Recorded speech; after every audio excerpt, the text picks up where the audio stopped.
Drive. Phil's studio was shrouded in the heavy silence that precedes major revelations. The lights focused on the central stage, where the sofas stood facing each other, separated only by a few meters of palpable tension.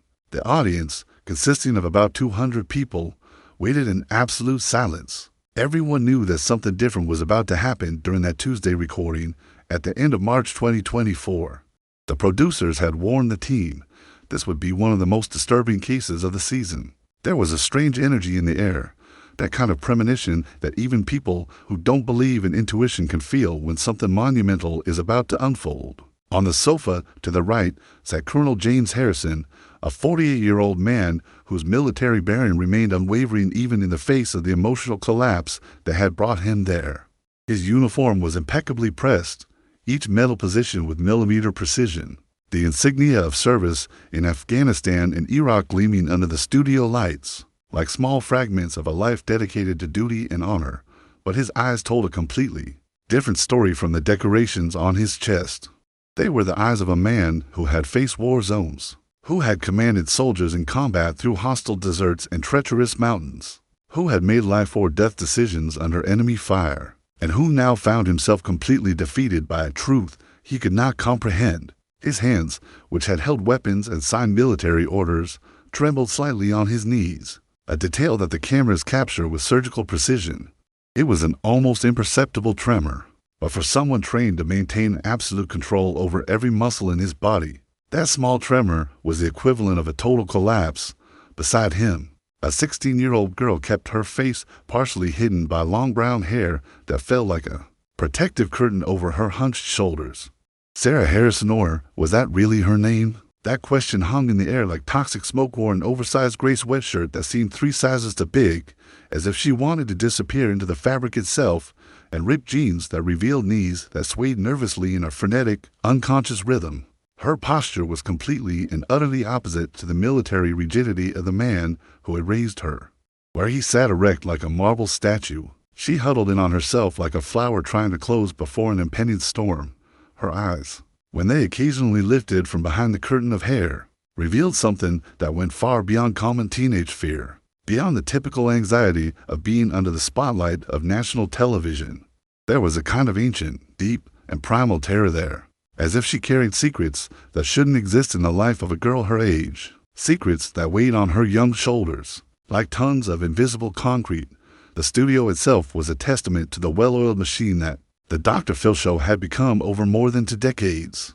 3 main cameras mounted on silent dollies circled the space like patient predators, capturing every angle, every micro-expression, every moment of human vulnerability. Veteran camera operators, who had already filmed thousands of hours of family drama, maintained professionally neutral faces, but even they seemed more tense than usual.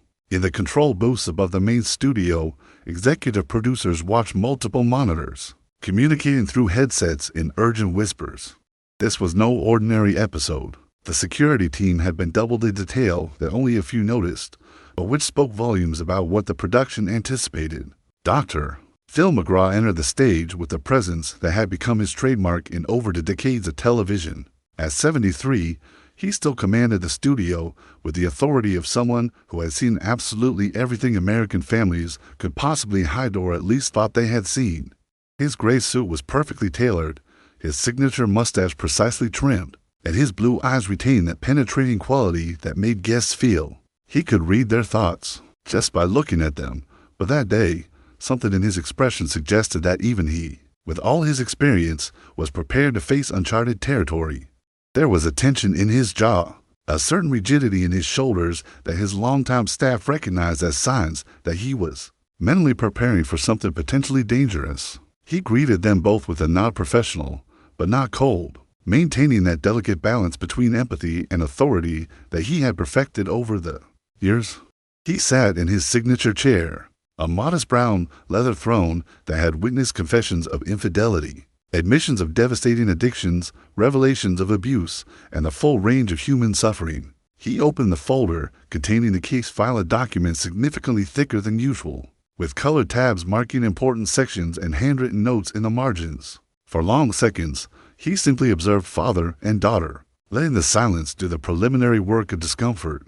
It was a psychological technique he had learned decades ago. Sometimes, silence communicates more than 1,000 words, and the discomfort it creates can be a powerful tool for breaking down carefully constructed defenses. The audience waited, motionless. You could feel 200 pairs of lungs collectively holding their breath, 200 hearts pounding in anticipation. This was the power of Dr. Phil. He knew how to create dramatic tension, how to orchestrate moments for maximum emotional impact. But this time, he wasn't just creating television. He was navigating something far more dangerous. Before we begin, Dr. Phil addressed the cameras with that direct and sincere look that had built his reputation. I want to ask those of you watching to like, subscribe to the channel, and activate the notification bell. The case you're about to see is one of the most impactful we've ever presented, and your reactions and comments are very important to us. Let us know in the comments where you're watching from. Now, let's get to what brought this family here. He turned completely to face James and Sarah, his expression shifting to something darker and more focused. Colonel Harrison, Dr. Phil's voice cut through the air like a sharp blade, breaking the silence so suddenly that several people in the audience literally jumped in their seats. You are here today because you have discovered something about your daughter Sarah that has completely shaken the foundations of your family. 3 weeks ago, you sent a desperate message to our production team, something I rarely see from a military officer. You said you needed urgent help, that you had discovered something that defies all logic and jeopardizes the national security of the United States of America. These are extremely serious accusations, Colonel. These are not words that military personnel use lightly. When our team preliminarily investigated your story and contacted federal authorities, we were informed that your case is part of an ongoing criminal investigation. So, before we delve into the specifics, before we examine the evidence you have brought, I need you to tell me, this audience, and the people watching at home exactly what brought you to this studio today. The Colonel took a deep breath, the kind of controlled, deliberate breathing that soldiers learn to maintain composure under enemy fire. When mortars are exploding all around, and soldiers are looking at you, waiting for orders that could mean life or death. He adjusted his posture already perfectly upright, but the movement served more as a mechanism of self-control, a way to anchor himself before speaking words he had clearly rehearsed mentally 1,000 times, but which still seemed impossible to pronounce aloud. When he finally spoke, his voice carried the weight of months of contained anguish, sleepless nights, and a kind of pain that goes beyond the physical and settles in the soul like an infection that no antibiotic can cure. Dr. Phil, he began, and his voice, though controlled, had a brittle quality at the edges. Like glass under extreme pressure, I served this country for 27 years. 3 tours in the Middle East, 2 in Afghanistan, and 1 in Iraq. I lost friends, good men and women, people better than me, who never came home to their families. I saw things no human being should ever see. I saw entire villages destroyed. I saw children injured by improvised explosive devices. I saw the real cost of war, not the sanitized version that appears on the news. And I carried all of that. I learned to compartmentalize, as they teach us in training. You put the trauma in a mental box and move on because the mission demands it, because your soldiers depend on you to maintain your composure. He paused, looking at his hands, which were now trembling more visibly. But nothing, absolutely nothing in my extensive military training, no experience in combat zones, no psychological preparation the Army offers prepared me for what I discovered about the girl I raised as my daughter since she was 3 years old. The camera zoomed in on Sarah, executing a slow but relentless zoom that captured every detail of her reaction. She shrank her body even further, if possible, as if she could literally disappear inside her own sweatshirt, merge with the fabric and escape the eyes of millions of viewers. Her hands gripped the sleeves so tightly that her knuckles turned white. The skin stretched over her bones in a way that looked painful. She bit her lower lip hard enough to leave red marks, and her entire body was in a defensive position, like a cornered animal awaiting an inevitable blow. 3 months ago, James continued, and now his voice was beginning to crack at the edges, his military composure starting to unravel thread by thread. I received a phone call that changed everything. It was an unknown number, but when I answered, the person on the other end identified himself as Special Agent Rebecca Chen of the U.S. Department of Homeland Security. At first, I thought it was some kind of prank call. You know, I occasionally get calls related to my military service, but this felt different. His voice had that official quality, that seriousness that you learn to recognize. Dr. Phil leaned slightly forward, his eyes fixed on the colonel, reading every micro-expression, every change in tone, processing information on multiple levels simultaneously. "What did Agent Chen tell you in that initial call?" "He informed me that there was suspicious activity associated with my daughter's social security number," James said, and now tears were beginning to well up in his eyes, though he struggled to hold them back. "Substantial international transactions. Financial movements to and from countries I could barely pronounce: Hong Kong, Macau, islands in the Caribbean that function as tax havens." At first, my first thought was that it had to be a system error. You know, government databases are famously inaccurate. Or maybe identity theft. That happens all the time, especially with children, because it takes years for anyone to find out. "So you didn't immediately consider that it could be something related to Sarah herself, Doctor?" Phil asked, his voice neutral but penetrating. "God, no," James replied, shaking his head vehemently. "Sarah is a 16-year-old girl. She goes to school, does her homework, spends time on TikTok like all teenage girls. The idea that she could be involved in international financial transactions is absurd. So I told Agent Chen that it had to be a mistake or fraud and that he should investigate, but that it certainly had nothing to do with my real daughter." "Well, he didn't agree with that assessment, Doctor," Phil stated. "He didn't ask. No. He said he needed me to come to the federal office in Los Angeles in person. He said there were things he needed to show me that he couldn't discuss over the phone. And when a federal agent tells you that, you don't discuss it. You go."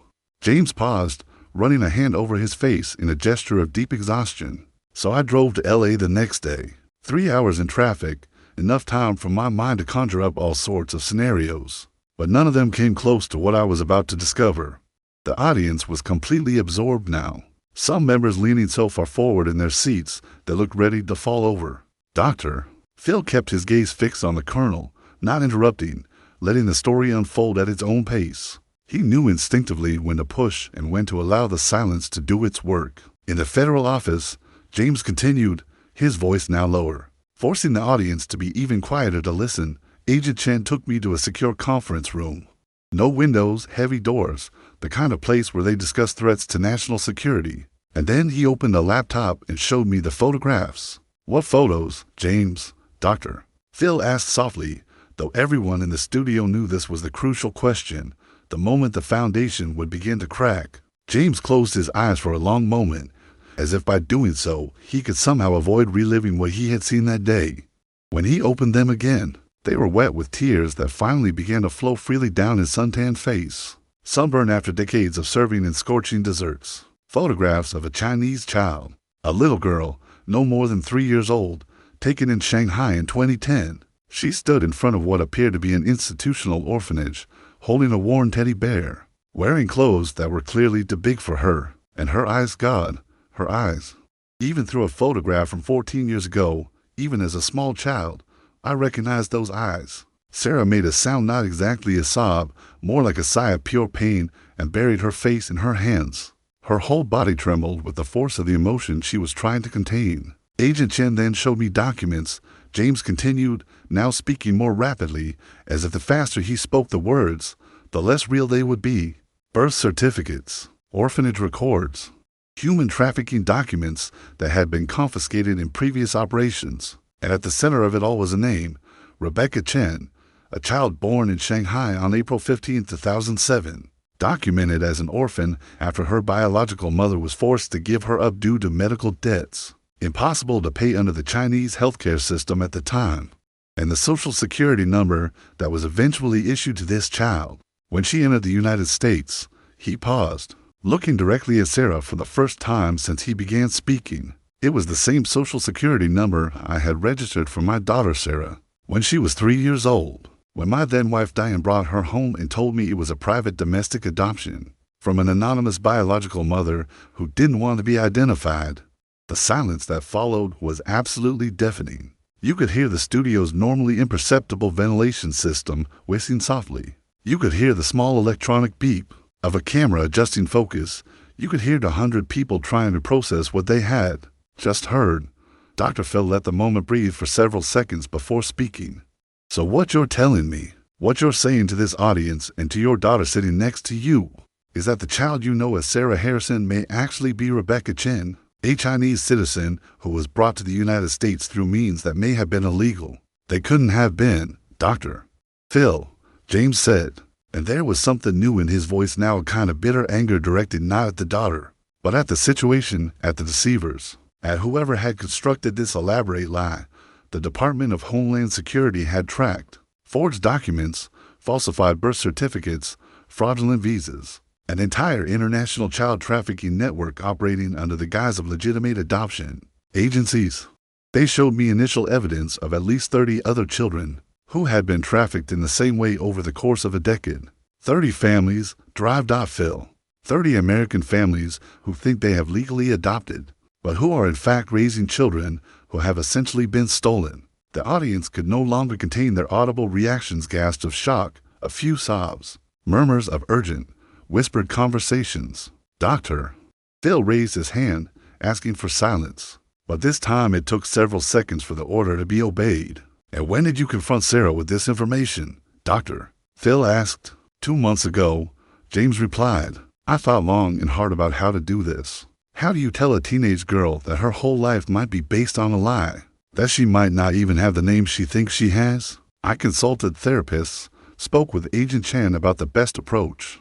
And finally, one night, I sat with her in the living room and just showed her the photographs, showed her the documents, and watched my daughter completely fall apart.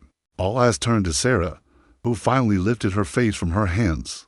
Her face was red and swollen, smeared with mascara, but what was most disturbing was the expression of utter devastation in her young eyes. She seemed to have aged 10 years in a few minutes. Dr.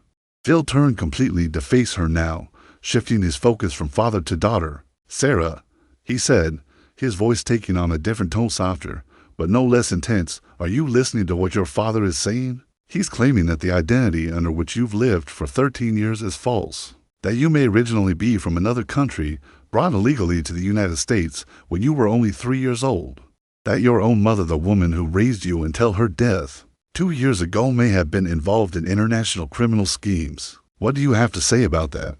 Because I need to hear your side of the story. The girl finally lifted her face completely, and what the audience saw was absolutely chilling. There was no typical defiance of a teenager confronted with accusations. There was no defensive anger or justified indignation. There wasn't even the denial that would be expected of someone hearing such allegations. There was only a deep, frightening emptiness, as if she were looking through Dr. Phil, through the cameras, through the studio walls to some distant point in time and space that only she could see. When she spoke, her voice was surprisingly calm, almost associated with that quality of someone observing their own life from outside their own body. I don't know who I am, she said, each word spoken slowly, carefully, as if she were testing the weight of each syllable. That's the most honest truth I can give you, Phil. I don't know if I'm Sarah Harrison or Rebecca Chen. I don't know if the memories I have of my childhood are real or were planted in my mind by someone trying to make me forget where I really came from. I don't know if the woman I called mother was really my mother or a stranger who bought me from traffickers. I don't know anything about myself anymore, and this uncertainty is consuming me from the inside out every day. Dr. Phil narrowed his eyes, that characteristic expression that anyone who has ever watched the show immediately recognizes. It was the look of someone who sensed that there are much deeper layers to be uncovered, secrets hidden beneath secrets, lies intertwined with more lies. Sarah, this sounds like a carefully rehearsed response, as if someone instructed you on exactly what to say when confronted with these allegations, as if you were following a script that was prepared for this exact scenario. I need you to be completely honest with me right now, because what we are dealing with here may involve serious federal crimes, international human trafficking on a massive scale, and possibly a criminal network that is still actively operating, putting other children at risk right now. Sarah shook her head vigorously. It's not rehearsed. It's the truth. The only truth I have. When my father showed me those photographs 2 months ago, something inside me broke, or maybe it clicked. I don't know how to explain it. It was like seeing a mirror of a life I didn't remember living, but which at the same time seemed strangely familiar, like a dream you almost remember when you wake up, but that disappears when you try to focus on it. Do you have memories of China, Dr. Phil asked directly. Memories of speaking Mandarin, of Chinese faces, of places that wouldn't be part of an American childhood? Sarah's response came after a long pause, and when it did, it was laden with genuine and unsettling confusion. I have fragments, flashes. A woman with very long black hair cradling me and singing something that wasn't in English. I don't know if it was Mandarin because I never studied the language, but it had that tonal sound, that specific musicality. I remember the smell of incense, sweet and heavy, filling a small space. I remember streets that seemed to be made entirely of bicycles, hundreds of them, a river of metal and wheels. But Dr. Phil pressed, sensing there was more. But I also remember other things, Sarah continued, her voice rising slightly in frustration and despair. I remember my father, this man sitting next to me, picking me up from preschool in Fort Bragg when I was 4, wearing his uniform and always making me laugh. I remember our house with that yellow swing in the backyard and our golden retriever Max, who died when I was 8. I remember my mother dying making pancakes every Sunday morning and singing off-key country songs while she cooked. Which of these memories are real, Dr. Phil? How can I know which are my real experiences and which are, what, planted false memories? Dreams I've mistaken for reality? Stories I've been told so many times they've started to feel like real memories. Colonel James Harrison turned to his daughter, and for the first time since the recording began, gently touched her shoulder, a gesture of paternal love that spoke louder than any words. Sarah, baby, please. His voice was laden with raw emotion and vulnerability that military personnel are usually trained to conceal. I need the whole truth. I don't care where you came from. I don't care what name was on your original birth certificate. I don't care if you were born in China, Mexico, Canada, or on Mars. You are my daughter. I've raised you since you were 3 years old. I taught you to ride a bike. I was there for every school performance. I took you to prom last year. You are mine, and nothing will change that. Tears streamed freely down his face now, all military restraint completely abandoned. But these people, whoever they are, this organization, this network may have done this to hundreds of other children. They may be doing it right now to more children. The FBI needs your cooperation. The Department of Homeland Security needs any information you may have, even if you think it's not important. I need to understand what happened, not to judge you or stop loving you, but to prevent it from happening to other families. Dr. Phil observed this interaction with the expression of someone who had dedicated decades to studying family dynamics, but who was still occasionally surprised by the depth of human love and human pain. He allowed father and daughter this moment before intervening again. Sarah, let me ask a different question. In the last 2 months, since your father showed you this information, has anyone contacted you? Someone you didn't know before? Someone who asked questions about your childhood, about your memories, about what you told the authorities? The change in Sarah's body language was immediate and impossible to ignore. Her entire body stiffened as if she'd received an electric shock. Her eyes widened, her pupils dilating with visceral fear. Her hands, which had been relatively still up to this point, flew to her throat in an instinctive gesture of protection. And most revealing of all, she glanced quickly, almost imperceptibly, at the audience, scanning faces as if searching for someone specific among the 200 people present. Phil saw it. The cameras saw it. James saw it, and his face immediately shifted to a fierce, protective parental mode. Production crew members saw it. And most importantly, anyone trained in body language and signs of trauma saw what that movement meant. Sarah was terrified, and the source of her terror was present in that studio at that very moment. Sarah, Dr. Phil's voice had completely changed now, taking on a tone that was simultaneously urgent and protective. Who's here? Who did you just look for in the audience? Because I saw you look. Everyone saw. Did someone threaten you? Did someone instruct you on what to say or not to say on this show? The teenager began to hyperventilate, her breathing coming in rapid, shallow gasps that are the classic prelude to a full-blown panic attack. Her hands went to her throat, trying to force air into her lungs, which seemed to have forgotten how to perform life's most basic function. She tried to speak, but only strangled sounds came out. Her face began to turn red, then almost purple, as panic completely overwhelmed her nervous system. Colonel James immediately sprang into action, years of military medical training kicking into automatic mode. He positioned his daughter facing forward, head between her knees, one hand on her back making circular motions as he spoke to her in a low, firm voice. "Breathe, baby. Just breathe. Count on me. In 2, 3, 4. Hold on. 2, 3, 4. Out. 2, 3, 4. You're safe. I'm here. Nobody's going to hurt you while I'm here, doctor." Phil was already standing, gesturing to his main producer, who was off camera. The woman, a 20-year veteran of the show who had seen practically everything, looked visibly alarmed. Phil spoke in a low but urgent voice, knowing the microphones would pick it up anyway. "I need security in the studio now. Not tomorrow, not in 5 minutes now, and I want all exits monitored. Nobody leaves the studio until we've identified and documented every person in the audience. And call the 2 federal agents I asked to be on standby." The producer blinked, surprised. "You have federal agents on standby? Since when?" "Ever since I first read about this case 3 weeks ago, doctor," Phil replied, his face serious. "I had a bad feeling about this from the start. Now get moving." Confusion began to spread through the studio like ripples on a lake after a stone is thrown in.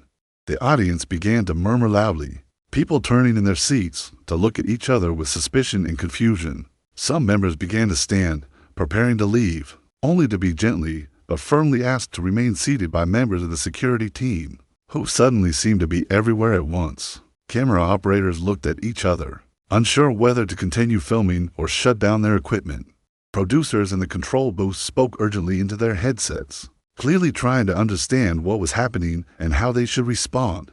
Phil turned to the cameras, his face a mask of grim determination. He had been in television long enough to know that this moment was being recorded, that it would eventually be broadcast in one form or another, and that his next words would carry weight and consequences. But at this moment, he wasn't thinking about ratings or television drama.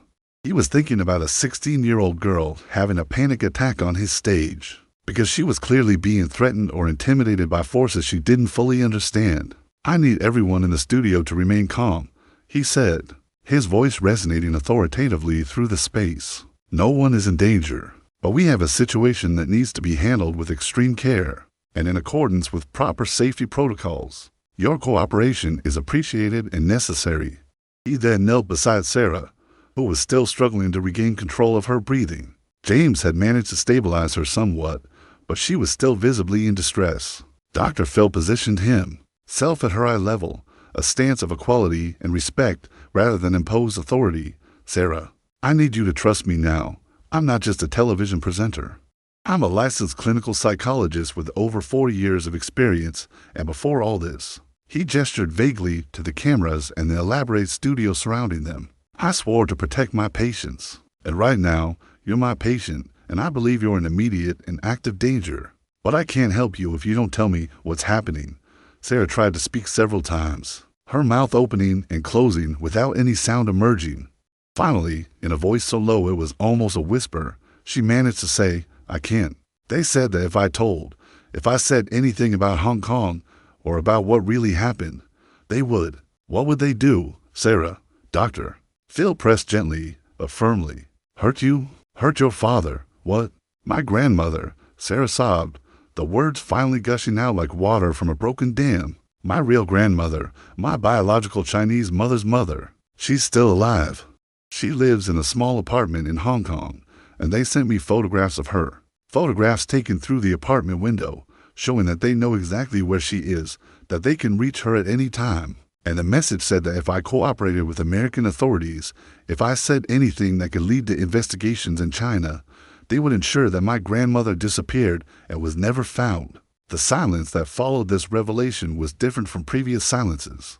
This was not merely shock or surprise. This was horror, genuine and profound horror at realizing that a teenage girl had carried this terror alone for months, that she had essentially been held hostage through threats against a grandmother she had probably never met, but who still represented her only connection to her true heritage and her biological family. "When did you receive these messages, doctor?" Phil asked, keeping his voice calm even as his mind raced, recalculating the entire situation, now understanding that this was much bigger and more dangerous than even he had anticipated. "The first one came 6 months ago," Sarah said, her voice gaining strength now that she had begun to speak. as if the confession itself were liberating even in the face of the danger it represented. It was after I received an envelope in the mail, an old, yellow envelope with no return address. It only had my name on it, but not Sarah. It said Rebecca Chen, written in Chinese characters and English. "Do you still have that envelope? Did you bring it today, Doctor?" Phil asked, although he already knew the answer from her body language. With trembling hands, Sarah reached into the pocket of her oversized sweatshirt and pulled out something carefully folded. It was an envelope yellowed with age, clearly stored and handled repeatedly over months. The edges were worn, the thin paper soft from being touched so often. You could see that this object had been held through sleepless nights, folded and unfolded hundreds of times while a teenager tried to decipher the mystery of her own existence. "It arrived in my mailbox at school," Sarah explained, holding the envelope as if it were both precious and dangerous. "I opened it in the school bathroom because I didn't want anyone to see, and inside there were things that changed everything, Doctor." Phil extended his hand, and Sarah, after a final moment of hesitation, a second frozen in time, where she clearly considered all the possible consequences of taking this irreversible step, handed over the envelope. The entire studio watched in absolute silence as he carefully opened it and removed the contents. His hands, normally so steady, trembled slightly as he looked inside. His face, normally so controlled and professional, went through a rapid series of expressions: initial confusion, followed by growing horror, then something that seemed to recognize patterns he had seen before in cases that never aired, and finally something that can only be described as genuine and profound shock. Inside the envelope were several items, each more disturbing than the last. The first was a faded photograph taken with a low-quality analog camera, showing a small child, clearly of Asian descent, with features unmistakably the same as the teenager now sitting in the studio. The child held a worn teddy bear. You could see that one ear was missing and the fabric was faded from years of love and handling. She stood in front of what appeared to be a gray, lifeless institutional building with Chinese characters above the door that Dr.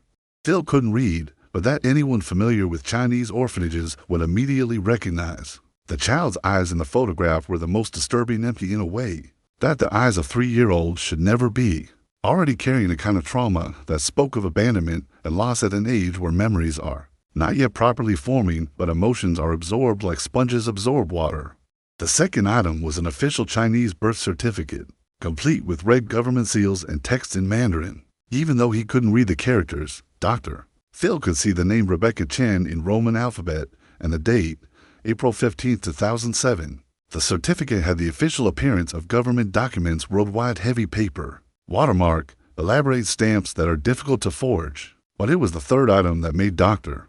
Phil literally freeze, his body completely still for several seconds while his brain processed what his eyes were seeing. It was a document from the United States Department of State, dated March 2010, authorizing the international adoption of Rebecca Chen, an orphan from Shanghai, People's Republic of China, by James Andrew Harrison and Diane Marie Harrison, residents of Fayetteville, North Carolina. The document had all the elements of legitimacy: official seals, signatures of consular officials, reference numbers that could be verified in government databases, but diagonally across, in bright red ink that looked as if applied with furious force, was a huge stamp: canceled, fraud detected, criminal investigation opened. And attached to the document with a paperclip that had left a rusty mark on the paper over the years was a handwritten note in trembling handwriting, clearly written by someone in extreme distress or with failing health. The message was short but devastating. "Rebecca, my beloved granddaughter, they lied to you about everything. Your mother never wanted to leave you. She was forced. Find the truth before it's too late. Your loving grandmother, Li Wei Chen." The silence that filled the studio was of a different quality now. It wasn't just shock or surprise or television drama. It was the silence of witnessing something genuinely historic, a moment where lives were being fundamentally altered in real time, where secrets kept for almost 2 decades were finally being exposed to the brutal light of truth. Phil glanced at the document, then at James, then at Sarah, then back at the paper in his hands. His mind, a mind that had been trained in forensic psychology, that had worked with the FBI on criminal profiling cases before his television career, that had seen the worst aspects of human nature over decades of practice, was clearly working at full speed, connecting the dots, formulating hypotheses, recalculating the entire narrative that had been presented up to that point. James, Doctor. Phil's voice came out controlled, but loaded with an intensity that made even the military colonel instinctively straighten up in a position of attention. You told me that Sarah was registered with you when she was 3 years old. You said that your wife Diane brought her home from a private adoption agency. You said you were informed that it was a domestic adoption, an American biological mother who did not want to be identified. Are you seeing this document now? Have you ever seen this document before in your life? James grasped the paper with hands that trembled so violently the document visibly shook. His eyes scanned the words, the date, the red official stamps, the handwritten note from a desperate grandmother. The color drained completely from his suntanned face, weathered by decades of service in combat zones, leaving him pale as a ghost, like someone who had seen something beyond human comprehension. When he spoke, his voice was little more than a strangled whisper. I never saw this. In all these years, Diane never mentioned anything about China, about a canceled international adoption, about fraud. She took care of all the paperwork because I was serving in Afghanistan at the time. I was in Kandahar, commanding an operation in an active combat zone, when she sent me photos saying she had brought our daughter home. He paused, clearly struggling to find the right words for the tsunami of emotions he was feeling. I was so happy.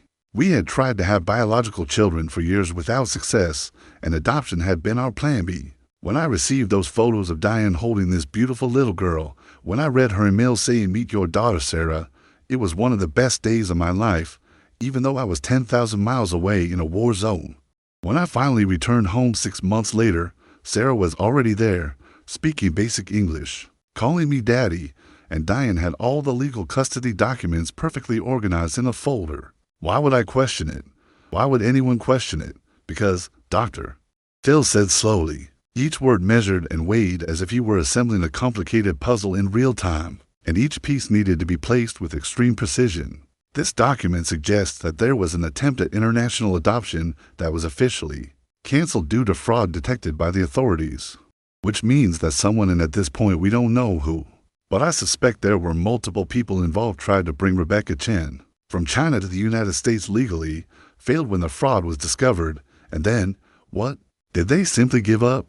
Or did they decide to do it illegally, through clandestine channels, perhaps involving falsifying American documents to make it appear that Rebecca was actually an American child available for domestic adoption? He turned to Sarah, his eyes filled with a mixture of compassion and fierce determination, and somehow, they convinced your adoptive mother, or she was involved from the beginning, to participate in this fraud, presenting you to your father as a legitimate domestic adoption when in fact you were a Chinese child who had been trafficked across international borders in violation of countless laws and treaties. Sarah hugged her knees to her chest, making herself even smaller, and began to cry openly now, large sobs shaking her thin body like earthquakes. I always knew something was wrong, she managed to say between sobs. Always. Ever since I was little. The other kids in elementary school used to ask me why I didn't look like either of my parents. Why my dad is blonde with almost Scandinavian blue eyes, and my mom Diane was a classic Irish redhead with freckles, and I have these obvious Asian features that clearly didn't come from either of them. She wiped her nose with her sweatshirt sleeve. But every time I asked about my biological mother, you would change the subject or say we'd talk about it when I was older. Dad was always getting implants, so most of the difficult conversations fell to Mom, and she would get so sad every time I asked, like genuinely distressed. So eventually I stopped asking because I didn't want to cause her pain.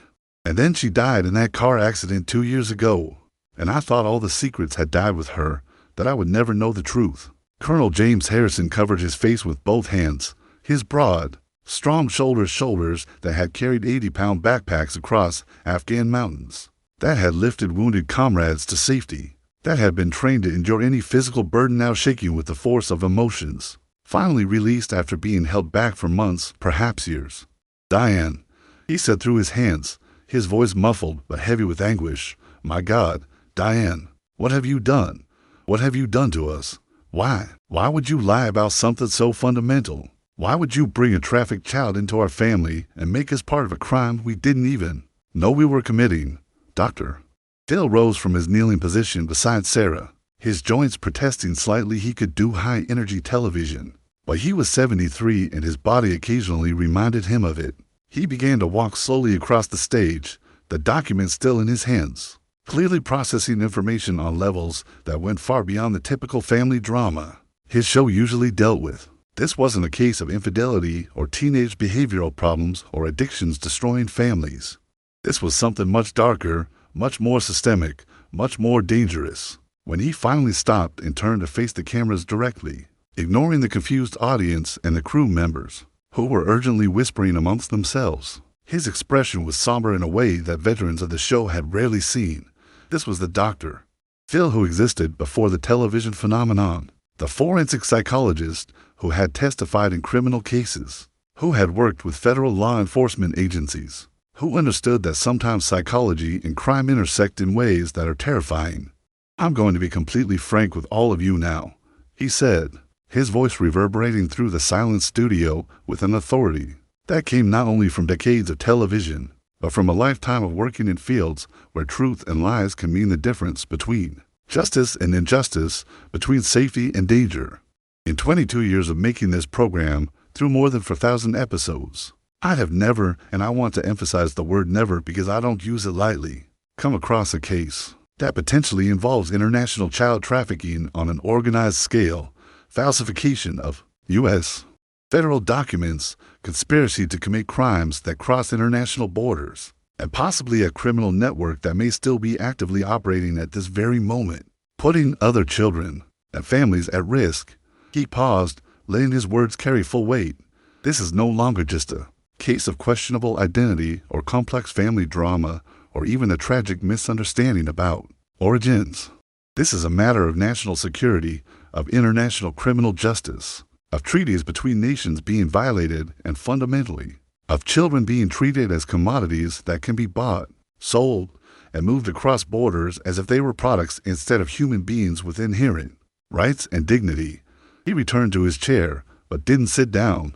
Instead, he remained standing behind her, hands on the back of his chair, looking directly at Sarah with an intensity that made the girl finally meet his eyes and hold them there. "Sarah or Rebecca, or whatever name you choose to use, because that's your choice and nobody else's, I need to ask you a very important question now, and I need you to think carefully before you answer, because your answer could determine not only what happens in the next few minutes, but potentially what happens to dozens of other families who may be in the same situation." He leaned forward, his entire body posture communicating urgency.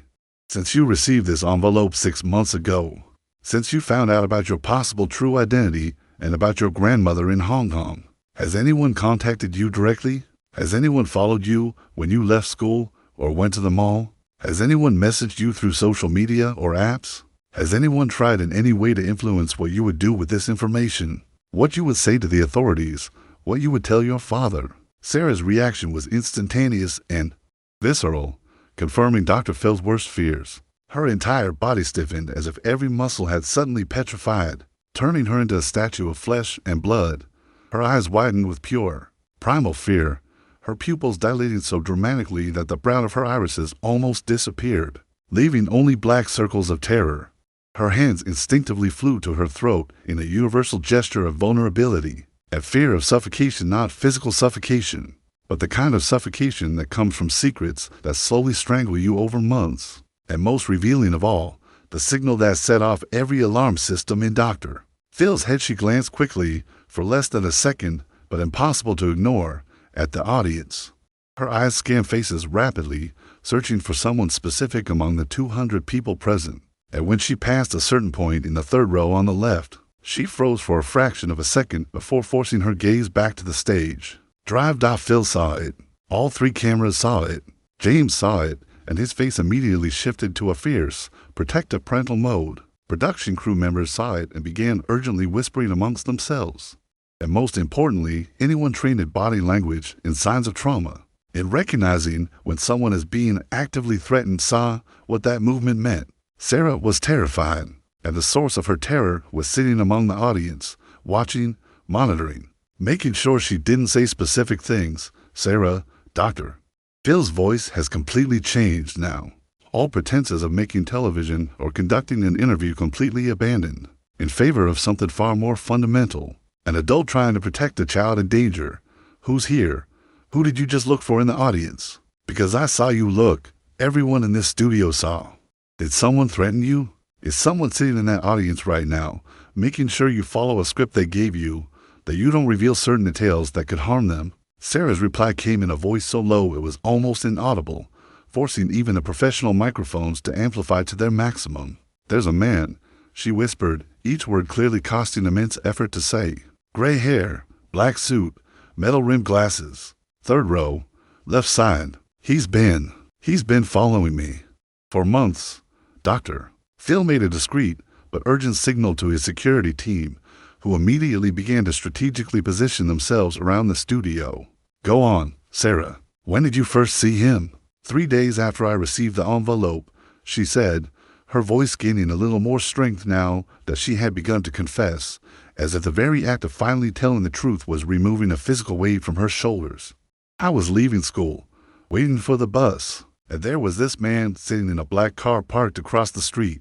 I didn't think much of it at first, but then I started seeing him everywhere. Near my house, at the mall when I was with friends, outside the library where I study. Always the same man, always the same distance. Never getting close enough for me to confront him or take a clear picture with my phone, but always there, always watching. James was fully alert now, all his military training in assessing threats activated. Why didn't you tell me? Why did you carry this alone? Because he sent me a message, Sarah said, tears streaming freely now. On my phone. I don't know how he got my private number that only family and close friends have. The message came 3 months ago, and it said, Rebecca Chen, we know who you are. We know where your grandmother is.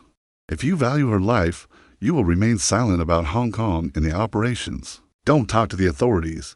Don't talk to your father. Don't try to find us. We will be watching her. The studio had become completely silent now, each person present absorbed by the unfolding revelation. This had transcended television drama and become something far more disturbing. A window into a world of international organized crime where teenage girls were used as pawns and threatened with violence against family members they had never met but who still represented their only link to their true origins. And then, Sarah continued, her voice breaking but persisting, 10 minutes ago, 10 minutes before we went on this stage, my phone vibrated with a new message. I read it in the backstage bathroom. It said, we're here, we're watching, remember Hong Kong, remember your grandmother, choose your words very carefully. She paused, wiping away tears. And when I walked into the studio and saw the audience, I recognized him immediately. He's here. He somehow got a ticket. He's making sure I don't talk too much. Doctor. Phil was already on the move, quickly heading toward the lead producer with an urgency that made the woman immediately understand that this was non-negotiable. I need security personnel in the studio now. Not in 5 minutes, not after a production meeting, now. And I want all exits immediately sealed and monitored. Nobody leaves the studio until we have identified and documented every person in the audience and verified their identities against law enforcement databases. The producer, a woman who had worked in television for 25 years and thought she had seen it all, was visibly shaken. Doctor, Phil, if we seal off the studio, if we prevent people from leaving, we might be opening ourselves up to legal issues. So let's deal with legal matters, Doctor. Phil interrupted, his voice making it absolutely clear that there would be no discussion. But we're not going to let someone who is actively threatening a child simply walk out of this studio while I still have any control over the situation. Call the federal agents I requested to be on standby. Are they in the building? They are. But Doctor, Phil, you didn't tell me you were bringing federal agents? When did you arrange this? 3 weeks ago, when I first read about this case and knew immediately that it was far beyond what we normally handle. Doctor, Phil responded. I contacted the FBI and the Department of Homeland Security, briefed them on the case, and requested that they have agents available should the situation escalate. They were already investigating this trafficking ring and asked for my cooperation. When James sent me that desperate message, I knew we would need federal protection. Well, the situation has just escalated. Now move. What followed in the next few minutes was chaotic in a controlled manner.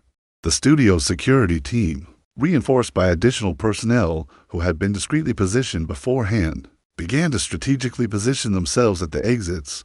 The audience, initially confused, began to understand that something extraordinary was happening and started to react with a mixture of fear, morbid curiosity, and in some cases, indignation at being essentially held in the studio against their will. Ladies and gentlemen, Dr. Phil addressed the audience, his voice amplified to reach every corner of the space. I understand this situation is unusual and probably uncomfortable, but I need you to understand that we are dealing with a potential security situation involving credible threats to a minor. Your cooperation is not only appreciated, it is legally required. In a few moments, federal agents will enter the studio and conduct quick identity checks. If you are not involved in criminal activity, you will be released shortly. If you are involved, well, then you have much bigger problems than a delayed talk show episode. There were murmurs and some vocal complaints, but the authority in Dr. Phil's voice, combined with the increasing presence of security personnel, convinced most people to remain seated and cooperate. That's when it happened. In the third row on the left, exactly where Sarah had looked, a man began to stand. He perfectly matched the description Sarah had given: professionally and conservatively cut gray hair, a black suit that looked expensive but not flashy, metal-rimmed glasses that gave him an academic air. He moved slowly, methodically, like someone trying not to draw attention as he made his way to the nearest side exit. "That's him," Sarah whispered, but in the now completely silent studio, her whisper carried weight. "That's the man." Two members of the security team immediately positioned themselves between the man and the exit. "Sir, I'm going to need you to return to your seat," one of them said in a tone that was polite but firm. The man paused, and for a split second, a micro-expression of cold calculation crossed his face, the expression of someone weighing options, considering risks, deciding between cooperation and confrontation. He then smiled, a smile that didn't reach his eyes, and spoke in English that was accent-free, but somehow generic, without identifiable regional characteristics. "Certainly. I just need to use the restroom. Medical issues, you understand. You can wait another 15 minutes, the security guard replied. "Everyone will be released shortly after routine checks." The tension in the studio was so thick you could cut it with a knife. The man and the security guard stared at each other for long seconds, neither yielding.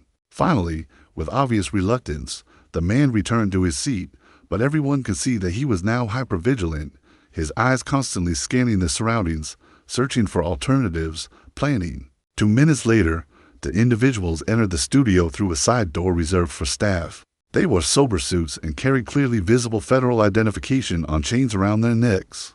One was a middle-aged Asian man, the other a white woman of perhaps 40, with her hair pulled back in a strict bun. Both had that unmistakable presence of federal law enforcement, a combination of professional authority, situational alertness, and an almost predatory quality of focused attention.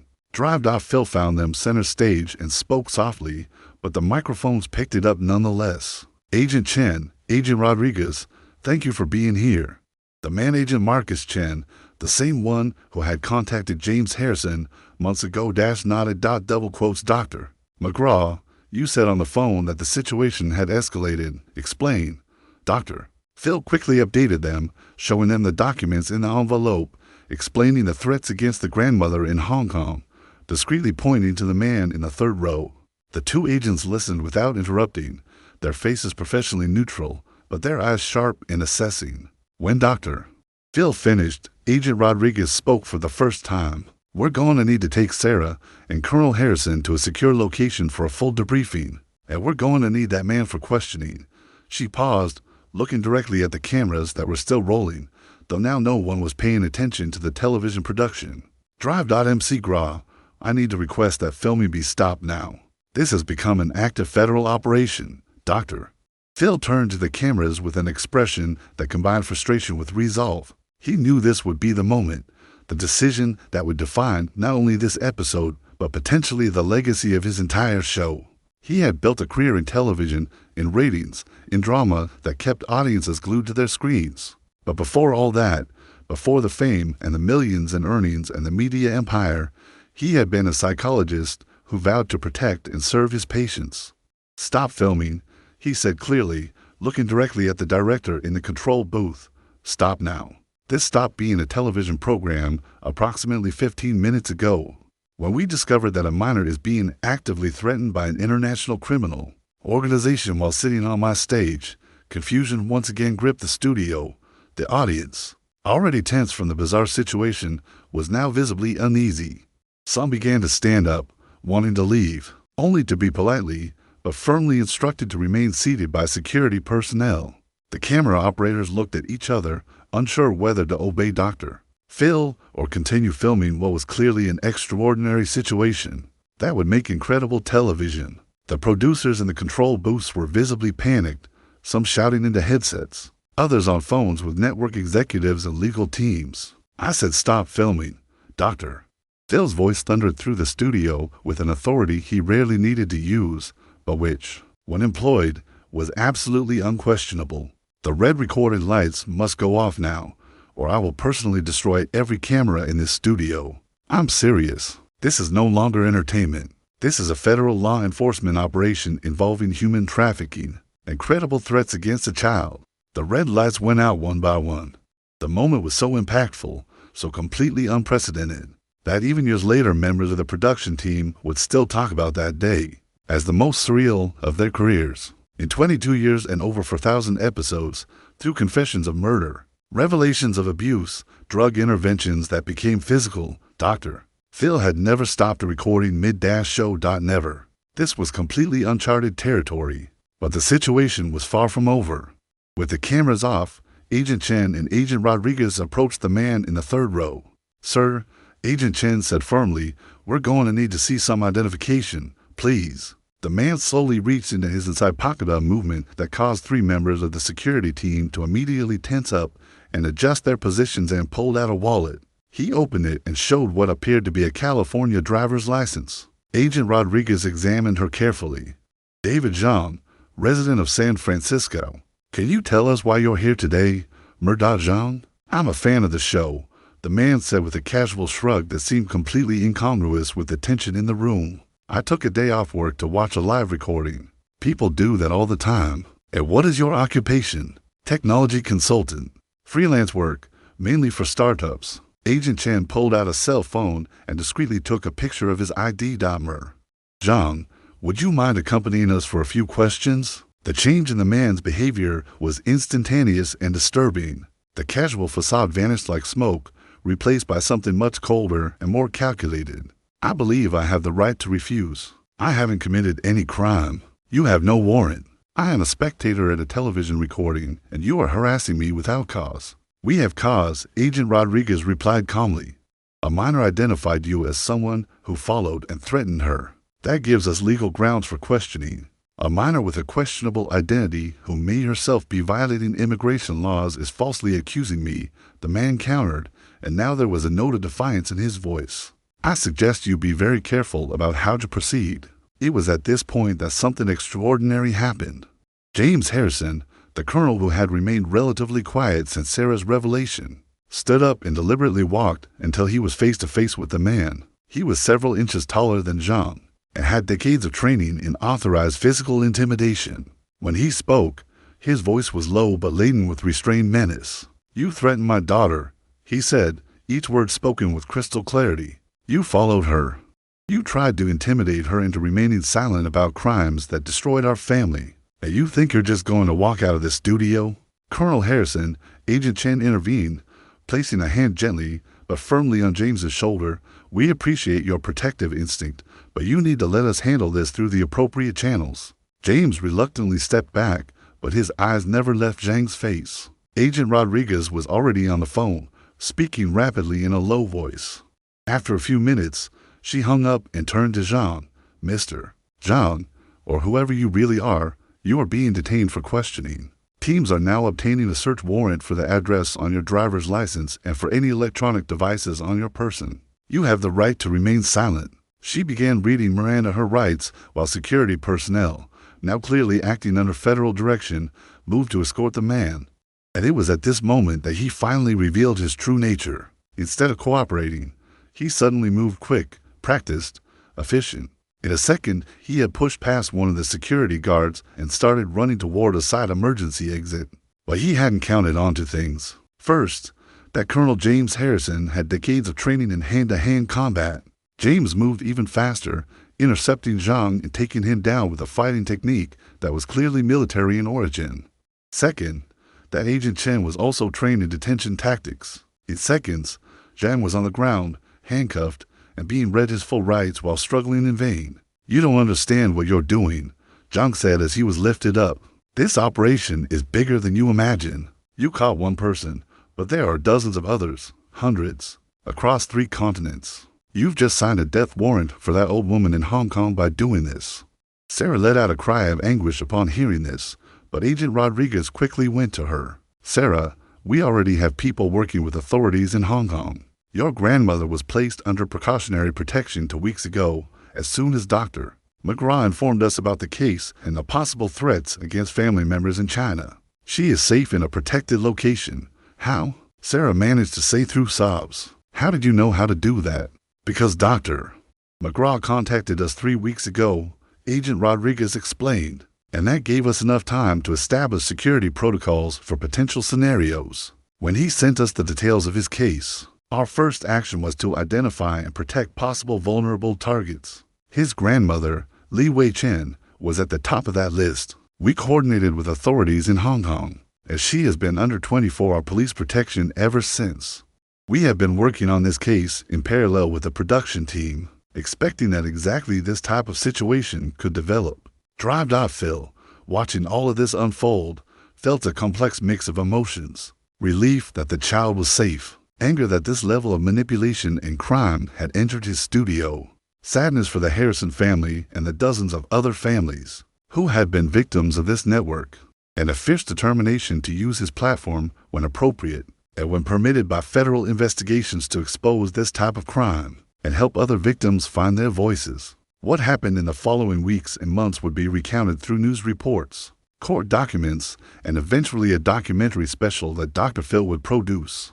But the essential details painted a devastating picture of international organized crime, operating at the intersection of human desperation, corrupt bureaucracy, and families' desire for children.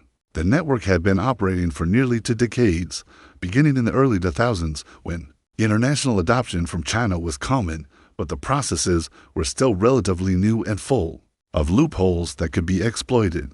They identified children in orphanages, often girls, due to China's one-child policy and cultural preference for boys, and created a parallel trails. One trail attempted legal adoption, but if it encountered resistance or fraud was detected, a second trail would kick in. This second trail involved smuggling children out of China through complex routes, often through Hong Kong or Macau to complicate jurisdiction, then to third countries where documents could be forged, and finally to the United States, where the children were presented to families as legitimate. Domestic adoptions. The families, desperate for children and trusting agencies that appeared legitimate, had no idea they were participating in international crimes. Diane Harrison, as was eventually discovered through bank records and emails recovered from server backups, had been both a victim and a participant. She had initially attempted adoption through legitimate channels, but when the process was blocked due to eligibility issues, she was approached by intermediaries who offered an alternative solution. She agreed, driven by desperation and the biological tick-tock, not fully understanding the legal and ethical implications. But then she began to understand, and guilt consumed her. The payments over the years weren't just blackmail, they were also attempts on her part to somehow compensate for the original crime, though she never knew exactly where the money went. Her death in a car accident was in fact being reinvestigated, and evidence suggested that the brakes had been sabotaged, that she had been murdered because she was considering cooperating with authorities. The envelope Sarah received came from Li Wei Chen, her biological grandmother, who was 72 years old and dying of pancreatic cancer. Li Wei had spent a decade searching for her granddaughter, after her daughter Rebecca's biological mother died from medical complications years earlier. Complications that could have been treated if she had had access to proper health care. Li Wei finally located Rebecca through an unlikely combination of leaked school records and the help of a group of Chinese human rights lawyers. She used her last savings to send that envelope, hoping that somehow she could alert her granddaughter to the truth before she died, as she included the threats about Hong Kong, hoping that this would force an investigation that would expose the entire network. It was a calculated and desperate game by a dying woman trying to create justice from a system that had catastrophically failed her family. The man captured in the studio, whose real name was not David Zhang, was a middle link in the operation. His real name was revealed to be William Chen, no relation to Agent Chen or Li Wei, a naturalized American citizen of Taiwanese origin who had worked in various capacities for the network over 15 years. His specific role was asset management, a disturbing euphemism for monitoring trafficked children after they were placed with families, ensuring that no one asked inconvenient questions and silencing through threats anyone who discovered the truth, facing federal charges that carried potential sentences of decades in prison. He agreed to cooperate fully with investigators. Through his testimony, combined with forensic analysis of his electronic devices that revealed encrypted communication, networks, and managed asset databases, the FBI initially identified the 30 children James had mentioned, but the expanded investigation revealed a total of 4 to 7 children who had been similarly trafficked over 18 years.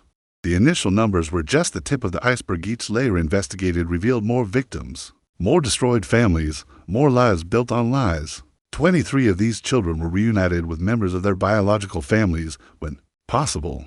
In cases where biological families could not be located or were deceased, the children, now ranging in age from teenagers to young adults, were given the choice of remaining with their foster families, who were recognized as legal parents, who were victims of fraud, or entering programs that would help them reconnect with their cultural heritage.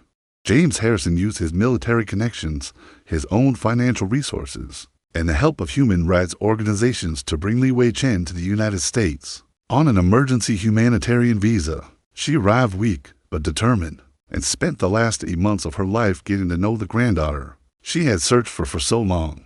Li Wei taught Sarah, or Rebecca, as she was beginning to identify herself, using both names to cook traditional Chinese dishes. She told stories of the family, 3 generations of women who had survived war, poverty, brutal government policies, but who had always maintained hope and dignity. She taught basic phrases in Mandarin. She passed down handwritten recipes and old photographs and small artifacts that connected Rebecca to an inheritance that had been stolen from her when she was only 3 years old. When Li Wei died peacefully in a palliative care facility in Los Angeles, surrounded by James and Rebecca, she had peace knowing that her granddaughter was safe, loved, and finally knew the whole truth about who she was and where she came from. Sarah Harrison Chen, the name she eventually chose to legally adopt, honoring both her families and both her identities, became a vocal advocate for reform in international adoption processes. She testified before congressional committees. She worked with children's rights organizations. She used her story to illuminate the systemic vulnerabilities that allow human trafficking to occur under the guise of legal adoption. And through it all, her father James remained by her side. He never wavered, never questioned his love for her, never suggested that the complications of her background changed the fundamental fact that she was his daughter in every way that mattered. He took her to China to visit the places of her early childhood. He learned basic Mandarin so they could share this aspect of their heritage. He helped her navigate the complexity of having to cultural identities, to families, to histories that were both true and valid. After 27 years of dedicated service, James retired from the Army. He now works with organizations that help other military families who have been victimized by fraudulent adoption schemes. He learned Mandarin not perfectly, he's quick to admit, but enough to connect with that part of his daughter's heritage. And every year on Li Wei Chen's birthday, they visit her grave in Los Angeles and share stories about the matriarch who fought so fiercely to bring the truth to light. The episode that was supposed to be recorded that day never aired in the traditional Dr. Phil episode format. But months later, when the criminal proceedings were complete and the families involved had given their permission, Dr. Phil created a 2-hour documentary special. The special was not entertainment. It was investigative journalism of the most serious kind, documenting how systems failed, how families were victimized, how children were treated as commodities, and most importantly, how systemic changes needed to happen to prevent this from happening again. It included interviews with Rebecca and James, with other families who had been victims of the network, with federal agents explaining how this type of crime operates and how ordinary citizens can recognize red flags, with international adoption experts discussing necessary reforms. And it concluded with a memorial to Li Wei Chen and all the biological families who had lost children to this type of crime. It was one of the most watched episodes in the show's history. But more importantly, it led to real legislative change. Multiple states passed stricter laws regarding the vetting of adoption agencies. The State Department implemented new protocols to monitor international adoptions, and hundreds of families who had secretly questioned the origins of their adopted children finally felt safe asking questions without fear of losing their children or facing legal consequences. In the final version of the documentary, the last scene showed Dr. Still alone in the empty studio. The lights were low, creating an atmosphere of solemn reflection. He sat in his characteristic chair, but this time without an audience, without carefully orchestrated drama, without elements of entertainment. He was simply a man who had dedicated his life to understanding human behavior, reflecting on one of the most profound experiences of his long career. For 22 years, he began looking directly at the camera with that intensity that had become his trademark. But this time with something more vulnerability he rarely showed in public. I made this program with a fundamental commitment to give voice to people who are suffering, to expose truths that need to be told, and when necessary, to intervene when lives are at risk. But never, and I want to emphasize the word never again, had I faced a case where continuing the recording, following standard television production protocol, would mean placing a child in immediate and active danger. He paused, letting his words carry full weight.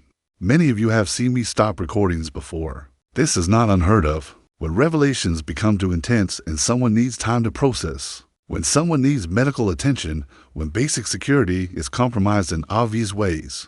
But this case was fundamentally different from anything I had ever experienced. This wasn't just about family drama or painful truths or even devastating secrets. This was about a 16-year-old girl who was being actively threatened by an international criminal organization while she sat on my stage, asking for help in the only way she knew how, using the only forum available to her.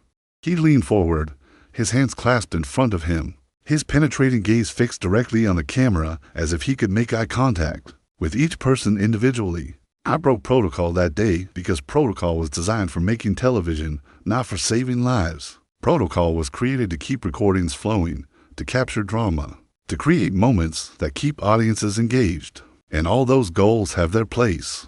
But when you have to choose between making a show and doing the right thing, when you have to decide between ratings and protecting a child, that's not really a choice. You do the right thing, always, without exception, without hesitation. To any young person watching who may be in a similar situation, and sadly, we've discovered there are far more of you out there than any of us ever imagined. If you know or suspect that your identity isn't what you've been led to believe, if you're being threatened by people from your past or a past you didn't even know you had, if you've uncovered secrets about your family that frighten or confuse you or make you question everything you thought you knew about yourself, please seek help. Contact the authorities. Talk to a trusted adult, a teacher, a counselor, an extended family member. Call national human trafficking hotlines. Don't carry this alone like Sarah did for 6 months, terrified and isolated. Because here's the truth that took me 7 decades to truly understand. You are stronger when you ask for help than when you try to carry impossible burdens alone. Asking for help is not weakness. It's wisdom. It's courage. It's the first step to reclaiming your life. For parents and families who have adopted or are considering adoption, thoroughly check your agencies, research, ask inconvenient questions. Demand complete transparency about where the children are coming from and how they are getting into the adoption system. If something seems suspicious, if documentation seems inconsistent, if the story you're being told doesn't make complete sense, investigate further. Children deserve to arrive in their forever homes through ethical and legal means, through systems that respect both their biological families and their real needs. And if you discover, as James Harrison did, that your child may have come to you through less than legitimate means, know this: you are a victim too. Your love for your child is real and valid. Your family is real and valid. And seeking the truth, however painful, does not diminish that love. In fact, as James so powerfully demonstrated, sometimes the greatest love possible is helping your child discover their whole story, even when that story is complicated and painful. And finally, her voice softened, becoming more personal, carrying the weight of decades of experience and hard-won wisdom. To Sarah and James Harrison, you'd have shown me something I've always known intellectually, but rarely see demonstrated so powerfully in practice. Family isn't defined by government documents or DNA. Family isn't about where you were born or what name was on your original birth certificate. Family is defined by choice, by loyalty, by love that persists even when the truth is more complicated than anyone could have imagined. James, you could have walked away when you discovered your daughter came to you through criminal means you had no knowledge of or control over. You could have felt betrayed by your late wife, deceived by the criminals, trapped in a situation you would never have consciously chosen. But you did none of that. You chose to stay. You chose to fight. You chose to expand your definition of family to include a dying biological grandmother in Hong Kong. Because that's what your daughter needed. Because you understood that Rebecca's identity was big enough to encompass both of your stories. And Sarah, or Rebecca, or Sarah Chen. Because you have the right to be called by whatever combination of names makes you feel complete. You have shown extraordinary courage that goes far beyond your 16 years. You lived with fear and uncertainty for months. You carried secrets that would have broken many adults. But when you had the chance, when it was finally safe, you chose the truth. You chose to help other children who may be in the same situation. You transformed your trauma into advocacy, your suffering into service. And that is something genuinely heroic. Dr. Phil remained silent for a long moment, allowing his words to resonate, allowing viewers to reflect on the implications of this extraordinary story. When he finally spoke again, it was almost a whisper, but a whisper that carried the weight of decades of experience and deep conviction. Ultimately, we all want to belong. We all want to know where we came from. We all want to understand our history, our heritage, the currents of events that brought us to the present moment. We all want to be sure that the people we love are truly who they say they are, that the foundations of our lives are solid and reliable. But sometimes the truth is messy and complicated. Sometimes our story is written by other people before we even have a chance to hold the pen. Sometimes the family that finds us isn't the family we expected or the family we would choose. If we had complete control, and in those situations, we have a choice. We can cling to simplified and sanitized versions of our stories. We can pretend that complications don't exist, or we can embrace the full, messy, and often contradictory truth of who we really are. Rebecca Chen Harrison is Chinese and American. She is the daughter of Li Chen and also the daughter of James Harrison. She has memories of an orphanage in Shanghai and memories of a yellow swing in Fayetteville. She was a victim of international child trafficking and also a beloved girl who grew up with a devoted military father. All of these things are simultaneously true, and learning to live with this complexity, to honor all parts of her history without denying any of them, is the work she will do for the rest of her life. I broke protocol that day because some things are more important than protocol. Safety is more important. The truth is more important. A child's life is infinitely more important than any television episode I could produce, no matter how dramatic or well-rated. And if I had to do it all again, knowing all the complications and consequences and difficulties that would come afterward, I would do exactly the same thing, without hesitation, because in the end, the only thing that really matters is that we did what was right. He stood slowly, adjusted his suit, and prepared to leave the studio for the last time on this particular project. But before leaving, he looked one last time at the camera, a final message to take home. To all of you watching, thank you for trusting me to bring these stories to you. Thank you for caring enough about people you've never met to invest your time, attention, and emotional energy in their journeys. But remember, when you see something, say something. When you know something is wrong, don't stay silent.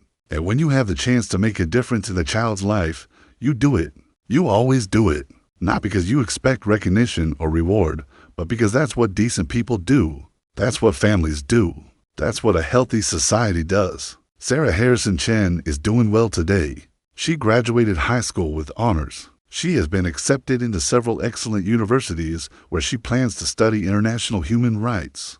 She maintains relationships with both sides of her family, the American side that raised her, and the Chinese side that brought her into the world.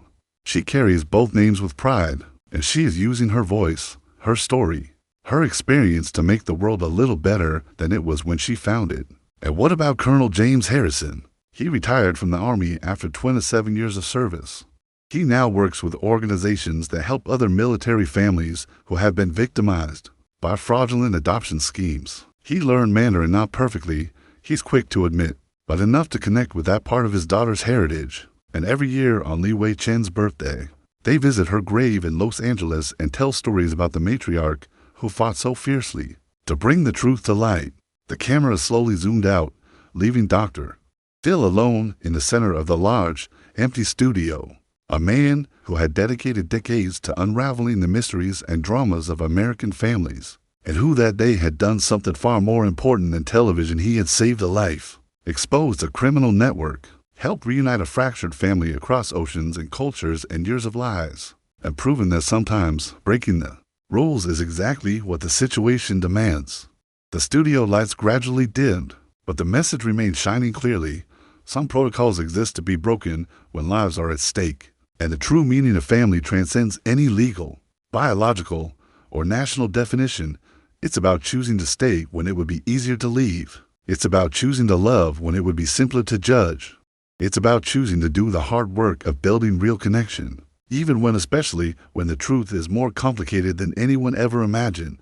And sometimes, just sometimes, it's about a 73-year-old talk show host stopping the cameras and breaking every rule of television production because a 16-year-old needed help more than the world needed another episode of entertainment.